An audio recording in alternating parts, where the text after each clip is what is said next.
সামনে একটা বিশাল ঘন্টা এবং ঝাড়বাতি আছে, এদিক ওদিকে অনেকগুলো ঘন্টা আছে, আর এখানে ঠাকুর আছে।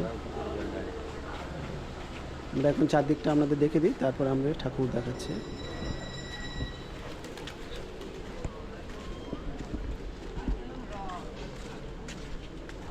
চৈত্র মাসের সংক্রান্তির সময় এই জায়গায় প্রচুর মানুষের সমাগম হয়। সেই জায়গা এখন একদম ফাঁকা এই মুহূর্তে। খুব দূরে একটা কুকুর বিশ্রাম নিচ্ছে।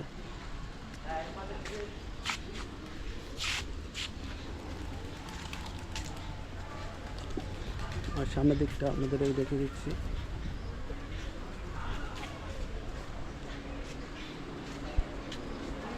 এই যে মূল প্রবেশদ্বার যেটা যেখানে জল ঢালে লক্ষ লক্ষ ভক্ত, সেটাতে জল ওটা মুখে বলবে আছে যে অনেক দূর দূরান্ত থেকে অসংখ্য ভক্ত লক্ষ লক্ষ ভক্ত এসে যেখানে জল ঢালে।